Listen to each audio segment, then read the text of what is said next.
নমস্কার, কেমন আছেন সবাই? আমার আরেকটি নতুন ব্লগে আপনাদের স্বাগত জানাই। আজকে মঙ্গলবার, এখন সকাল 10টার মতন বাজে। এই ফুলগুলোকে দেখুন একবার, কি সুন্দর লাগছে, চোখ সরানো যাচ্ছে না। কি অপূর্ব সুন্দর ফুটেছে। নীল আকাশের মধ্যে সাদা আর এই হলুদ ফুলগুলো দেখুন একদম ফুটে উঠেছে। আমার মা দেখছেন একটা বালতির মধ্যে লাগিয়েছে। আহারে, একটা ডাল ভেঙে গেছে। কি সুন্দর লাগছে ফুলগুলো বলুন। এই ঠান্ডার দিনে এত সুন্দর ফুল ফোটে, আমি তো ঘন্টার পর ঘন্টা এই ছাদেই কাটিয়ে দিই। এখন আমি আমার ওই মার খেতে এসেছি। মা শাক তুলছে, অনেক রকম শাক হয়েছে।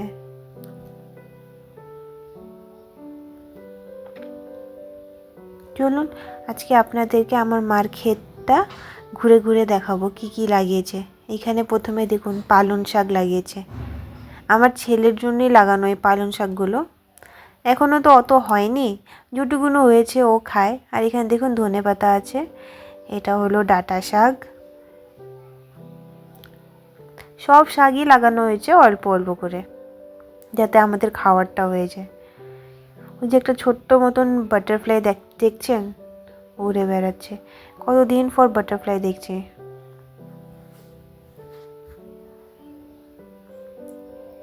ওই যে উঠছে, কি সুন্দর লাগছে না? মা মাঝে মধ্যে এখান থেকে শাক তুলে নিয়ে যায়। মিক্স শাক তুলছে আজকে, সব রকমের শাক একটু একটু করে তুলে নিচ্ছে।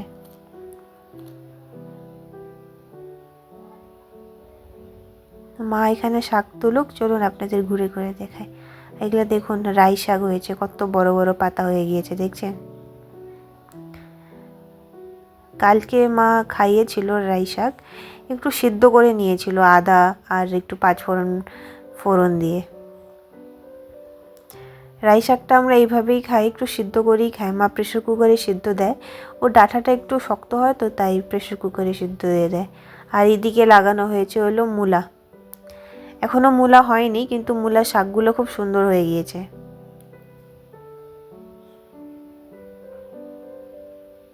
দেখছেন কত সুন্দর শাক হয়ে গিয়েছে, খাবার মতন হয়ে গেছে। প্রায় 1-2 দিন আমরা মূলো শাক খেয়েওছি। আর এদিকটা দেখুন একটা লেবু গাছ আছে, 1-2টা লেবু ধরে। আর এদিকে পুরোটাই এগুলো হলো আখের গাছ। এখানে হয়নি, এগুলো অনেক ছোট ছোট আছে। আর এই পাশটায় আছে হলো কলা গাছ। আমার মা দেখাচ্ছে, শাক দেখাচ্ছে, কতগুলো শাক তুললাম দেখেন, কত শাক তুলেছে। মিক্স শাক আছে, একটু ধনেপাতা, কি সুন্দর হয়েছে না? সব আমার মার একা করা, আর মাঝে মাঝে বাবা এসে করে দিয়ে যায়। এদিকে সব কলা গাছ।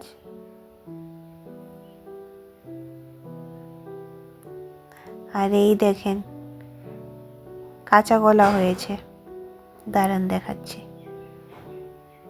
এই যে দেখছেন কত কাঁচা কলা হয়েছে। 1-2টা করে তো মা কেটেও নিয়ে যায় মাঝে মাঝে সবজিতে দেওয়ার জন্য। আর এদিকটা দেখুন, এখানে আছে ছোট ছোট মিষ্টি কুমড়োর গাছ।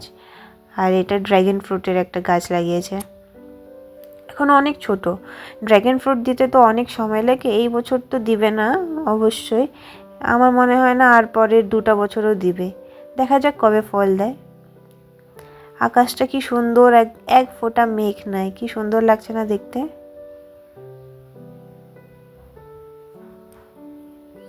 আর ওই পাশেও কিছু কলা গাছ আছে, চলেন দেখাই আপনাদের।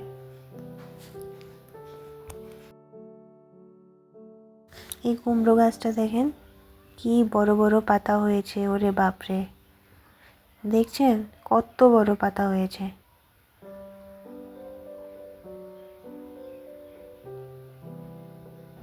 চলুন ওদিকটায় যাই, ওদিকে কি কি আছে দেখি। এখানে কিছু লাগানো হয়েছে ধনেপাতা।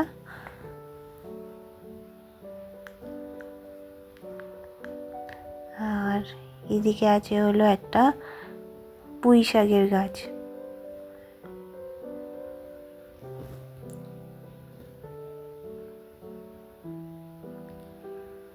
কুমড়ো পাতাটা দেখুন আরেকবার, কত বড় পাতা দেখছেন। এটা ছোট, ওই নিচের পাতাটা বেশি বড়। কয়েকদিন আগে মা 4-5টা পাতা ছেড়েও নিয়ে গেছিল।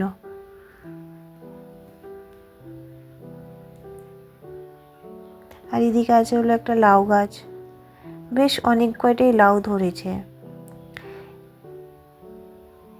এইদিকে দেখেন অনেক কয়টাই লাউ ধরেছে, দেখছেন।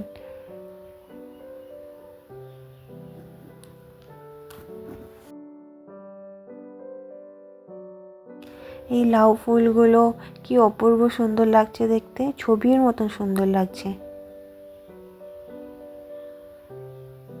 দেখছেন অনেক কটাই লাউ ধরেছে, কারণ ছোট্ট ছোট আছে, বড় হতে অনেক সময় লাগবে।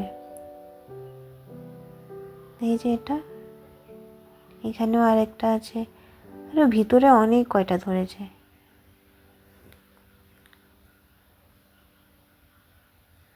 এবার এদিকটায় দেখুন, এদিকেও কিছু শাক লাগানো আছে, আর এদিকে একটা সজনার গাছ আছে, আর এই পাশে অনেকগুলো আখ লাগানো হয়েছে। এই আখগুলো বেশ বড় বড় আছে। কয়দিন আগে আমার মা অনেকগুলো আখ কেটে নিয়ে গেছিল, আমরা খেয়েওছি। আর এখানে আছে আরেকটা সজনা গাছ, এই সজনা গাছের ডাঁটাগুলো দেখুন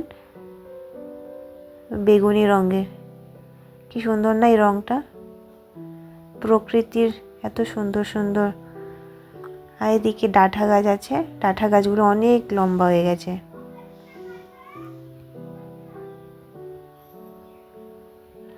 আর এই যে সজনা গাছটা, জানেন মাঝে মাঝে এই সজনা গাছের কয়টা পাতা নিয়ে যাই, আমার ছেলেকে সিদ্ধ করে খাওয়াই। আর এইদিকে দেখুন একটা মালভোগ করার ঝুঁকি হয়েছে, ওই যে দেখছেন সাইজগুলো বেশ ভালো হয়েছে। এর আগের বারও হয়েছিল, কিছুদিন আগেই হয়েছিল, ওগুলোর সাইজ এত বড় বড় ছিল না, ওগুলো ছোটো ছোটো হয়েছিল, কিন্তু খেতে দারুণ। বাড়ির গাছের কলার কথাই আলাদা। এইদিকেও অনেক কয়টা কলা গাছ আছে, মা বললো এগুলো সব মালভোগ কলার গাছ।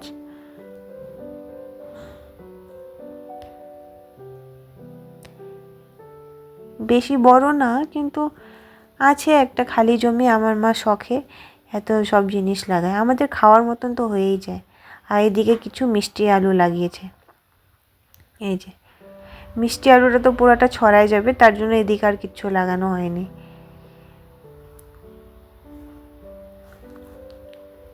চলুন এবার বাড়ি যাই। আচ্ছা, বাড়ি যাওয়ার আগে আরেকটা জিনিস দেখাই আপনাদের। এই দেখুন এই গাছে দেখছেন, এটাও সজনা গাছ, সজনা গাছে ফুল এসেছে। একটাও পাতা নেই, কিন্তু সব পাতা ঝরে গেছে, কিন্তু ফুলগুলো আছে, কি সুন্দর লাগছে না। সজনা গাছের ফুলের বড়া খেতেও খুব দারুণ লাগে।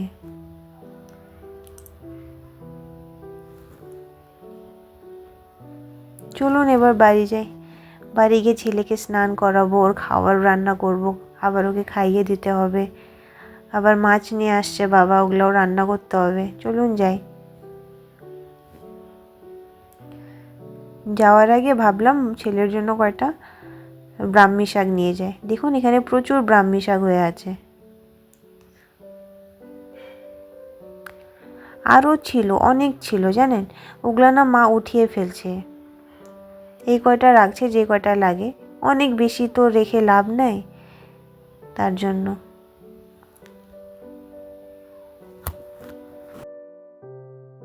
বাড়ি চলে আসছি, বাড়িতে এসে ছেলেকে স্নান করিয়ে ওকে একটু ঘুম পাড়িয়ে দিয়েছি, ওর ঘুম পাচ্ছিল জানেন, ঘুম থেকে উঠেই খাবে না হয়। আর ওর খিচুড়িটাও বানিয়ে ফেলছি, এবার আসলাম মাছগুলো রান্না করতে। আর মাছগুলো একদম ফ্রেশ আছে, ভালো করে পরিষ্কার করে ধুয়ে নিয়েছি, কিছুটা মাছ উঠিয়ে রাখছি, এতগুলো মাছ তো একদিনে খাওয়া যাবে না, তাই। আমার যে কয়টা লাগবে ওই কয়টা নিয়ে আমি এবার লবণ আর হলুদ মাখিয়ে নিচ্ছি। আমার ছেলে আবার আজকাল মাছ ভাজা না হলে ওর খিচুড়ি খেতে চায় না জানেন, ওকে এতদিন আমি লবণ হলুদ কিছুই খাওয়াইনি, শুধু সিদ্ধ সিদ্ধই খাওয়িয়েছি, কিন্তু এই শুরু করছি, আস্তে আস্তে তো সব খাওয়াতে হবে, তাই ঠিক আছে একটু মাছ ভাজা খেলে প্রোটিনও তো যাবে ভিতরে বলুন, তাই ওকে একটা করে মাছ ভাজা দেই এখন। ভালো করে লবণ আর হলুদ মাখিয়ে নিয়েছি মাছটাকে। ওদিকে আমি কড়াইও চাপিয়ে দিয়েছিলাম, তেল গরম করে ফেলছি। এবার আমি মাছগুলো ভাজতে দিয়ে দিলাম।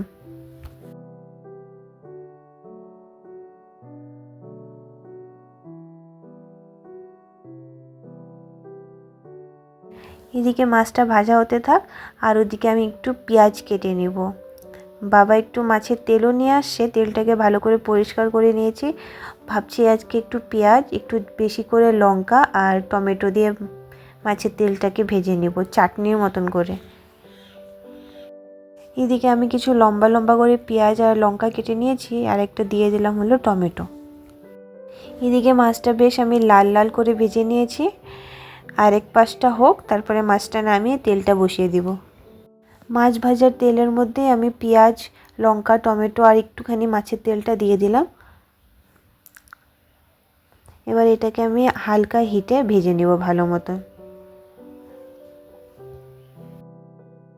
মাছের তেলটা বেশ ভাজা ভাজা হয়ে গিয়েছে, পুরো তেলটাই গলে গেছে, ফ্লেভারটা পুরো পেঁয়াজ আর টমেটোতে চলে গেছে। সুন্দর করে ভেজে নিয়েছি আমি মাছের তেলটাকে। আর কিছুক্ষণ ভাজতে দেব, তারপরেই নামিয়ে নিব। আমার তো এই মাছের তেলের ভাজা হলে আর কিচ্ছু দরকার পড়ে না, আমি শুধু এই মাছের তেলের ভাজা দিয়েই ভাত খেয়ে নিতে পারি। দেখেন আমার মাছের ভাজা হয়ে গিয়েছে, এবার আমি মাছের ভাজাটাকে নামিয়ে নেব। এখন মা রান্না করছে। মা হলো মাছের ঝোলটা করবে। আমার ছেলে জেগে গিয়েছে, আমি ওকে খাওয়াবো, তাই মাই রান্না করবে মাছের ঝোলটা। তার জন্য আগে একটু তেলের মধ্যে আলুগুলো দিয়ে ভেজে নিচ্ছে।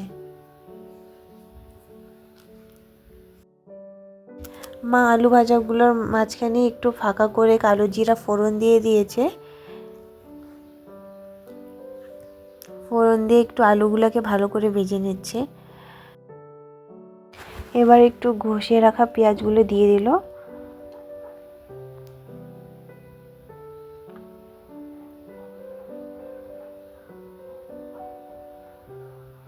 এবার এটাকে ভালো করে ভেজে নিতে হবে। আর একটু টমেটো ঘষে রেখেছিল, ওই টমেটো ঘষাটাও দিয়ে দিল। মানে একদম পেস্ট হয়ে গিয়েছে টমেটো ঘষাটা। এখন সুন্দর করে ভেজে নেবে। মার হাতের রান্না যেমন করেই করে টেস্টিই লাগে বলুন। জানি না, জাদু আছে মার হাতে, যেমন তেমন করে রান্না করে দেয় আর টেস্টি হয়ে যায়। সুন্দর করে ভাজা হয়ে গিয়েছে, এবার একটু জল দিয়ে দিয়ে ভেজে নেবে। কি সুন্দর পেস্ট হয়ে গিয়েছে মশলাটা, দেখছেন? আমি যতই যত্ন করে রান্না করি না কেন, মার মতন কোনো দিনও হয় না।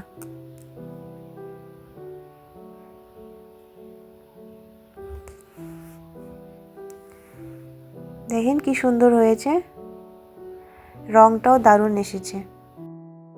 মশলাটা সুন্দর ভাজা হয়ে গিয়েছে, একটু নেড়ে চেড়ে দেখে নিল। আর না, মশলাটার থেকে সুন্দর তেল ছেড়ে দিয়েছে। আর কিছুটা এখন কাঁচা লঙ্কা গাছ থেকে নিয়ে এসে চিড়ে চিড়ে দিয়ে দিল।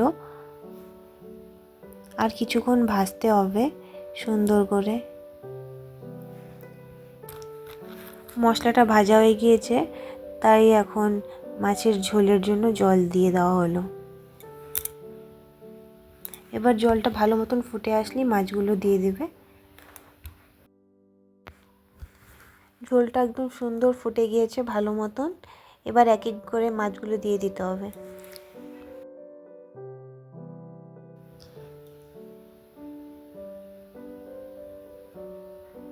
এবার কিছুক্ষণ ঢেকে রেখে দিবে, তারপরেই নামিয়ে নিবে মাছের ঝোলটা।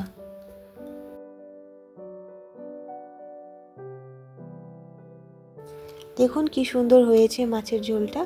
চলুন এবার গরম গরম ভাত দিয়ে খেয়ে নিই।